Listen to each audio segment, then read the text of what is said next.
What's up, family? Welcome to the Purpose and Destiny Project, where we're going to be walking out our purpose and living out our destiny every single day. Listen, I want to welcome you all to my channel. I'm so glad that you're here. I have an amazing topic, and we're going to talk about why your trials might be your greatest gift. You know, sometimes we look at our trials and tribulations with disdain and not understanding why we're having so much opposition. But there's always a reason for what we go through. And I'm kind of going to go over some things that will be an encouragement to you tonight. Listen, I remember hitting a point in my life where I genuinely believed that everything was over. Everything. And my future, it was uncertain. I didn't know how I was going to make it through that trial. I was sitting alone and the silence was absolutely deafening. I felt like a complete failure. I was convinced that this season of suffering would just completely break me and I would never make it out. But here's the crazy part, family. The thing that I thought was my end was actually my beginning. The thing that breaks you is often the very thing that makes you into something more resilient and more stronger than you've ever been before. So I'm going to share with you how one of the most painful trials of my life became my greatest gift. And yours can be too. So a couple of years ago, I went through a very painful divorce that shook me to my core. Just like most of us who has ever been married, you get married with high hopes. You're optimistic. You just know that this thing is going to be amazing. You're going to do awesome things together. You have all these dreams and aspirations. But despite everything that I tried, my marriage still fell apart. I experienced a lot of dark nights, family. It was horrible. I truly didn't know if I was ever going to smile again and it actually be genuine. It honestly felt like I was going through the motions each day. You know, waking up, going to work, going to church, going back home, doing it all over again the next day. It was like I was a robot. I was just like, there was like some kind of weird cloud over my head. I couldn't even explain it if I tried.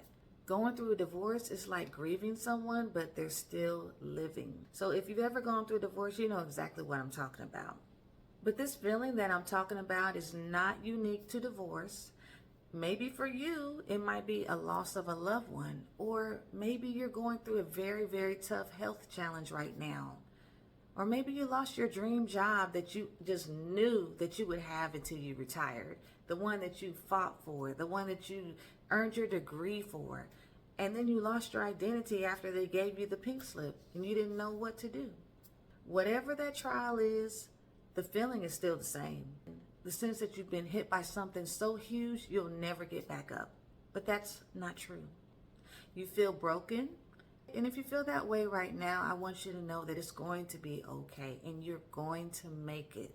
I want you to know that I survived that dark season and so can you. I made it through little by little. It was not overnight. I can promise you that. It was not overnight. The changes were not immediate. It took some time for me to get to the other side. After I had gone through all those emotions of being sad, angry, hurt, you name it, I had to begin to change my mindset and my thought patterns. So how did I get to my breakthrough? First, it started in the mind. And a new question popped into my head and I said, you know what? This thing has happened. Not happy about it, but what can I do now? How can I move forward? What can I learn from this? So I made a conscious choice to stop being a passive participant in my own suffering and to start actively looking for solutions. This tiny shift in perspective didn't magically fix everything. All the pain didn't go away, but my mind began to change, which was really the biggest part of it all. I began to feel hope again. I realized that if my old life was gone, now I have a blank slate to create the new life that I want. Janet 2.0, so to speak. It was very exciting and a very freeing feeling that I began to have at that time. Now, once I changed my mindset, that was just the start. There was more work to be done. I needed a practical plan. I couldn't just think my way out of the pit that I was in. I had to act my way out of it. So I started building a framework for my own reconstruction. It wasn't a perfect system, but it took me from being broken to breakthrough. First thing I had to do was acknowledge the pain. I had to acknowledge that it was real, it hurt, I didn't like it, it didn't feel good. I had to get that out. For so long, I was either numbing the feelings or letting them completely run the show. I decided to try something different. I let myself feel all the things. I began to journal. I began to get out my emotions on paper so that way they weren't just bottled up inside. Real healing starts with being radically honest about where you are and how much it actually hurts. And that's really okay. The second thing I did was reframed the narrative that I was telling myself. I stopped telling myself this story that I was a failure and everything was horrible and this and this and this. It was just getting crazy. I had to stop all that negative self-talk. Instead, I started to see the trial as a profound, albeit painful, learning experience. Hardships, they force you to come face to face with yourself. Not the other person, not the thing that's bothering you. Make you come to grips with you. They reveal your limitations, your patterns, and your beliefs in a way that comfort never could. I began to see that the end of my marriage wasn't a reflection of my self-worth, but an opportunity to understand myself on a deeper level. The third thing that I did was I began to focus on self-discovery and self-care. Sometimes a major part of our life, such as a job or a family, a relationship, we can get so tangled up and intertwined that we forget exactly who we are. I realized that I didn't really know who I was. And I began to reinvent myself and try to figure out who I was and who did I want to be. I started taking piano lessons. I started working out. I started feeling better. I started looking better. It made me feel more strong and capable. Taking care of yourself is one of the few things that you can actually control when you're in a crisis. Every small action gives you a sense of purpose and progress. I wasn't just filling time, I was actually rebuilding my identity from the ground up. The fourth thing that I did was I built a new support system. Adversity, it has a way of showing you who your real friends are. It also forces you to reach out to old connections and also build new ones. I reconnected with old friends and I shared my story with a few trusted friends, and their support was an amazing lifeline for me. Experiencing pain can often make us more compassionate toward others when they're going through. And finally, the fifth step that I took was I began to look for a deeper meaning. What was this all about? What was it all for? The Bible says in Romans chapter 5, verses 3 through 5, that the suffering produces perseverance. Perseverance produces character, and character produces hope. I started to see my trial not as just something like a burden or something that I could be down in the dumps or just feeling sorry for myself.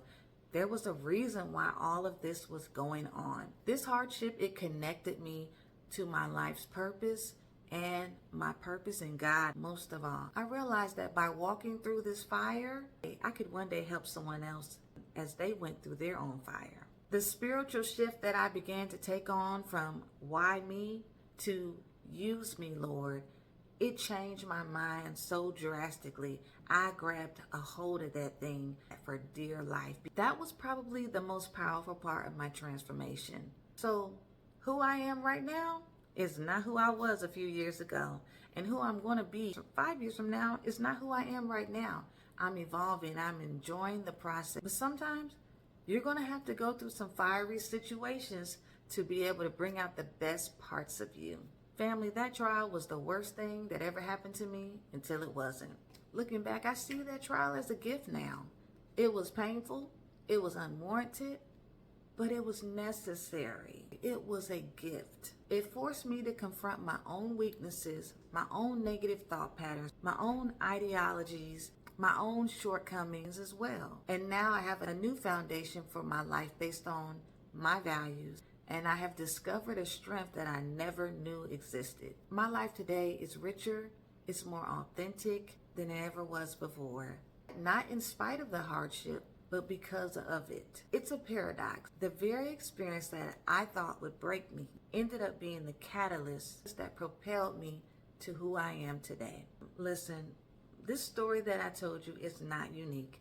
There are so many people that have gone through trials and tribulations just like me. Every single one of us faces trials.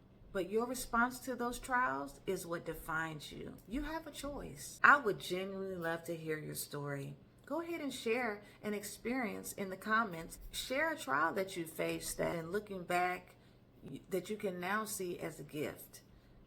What did it teach you?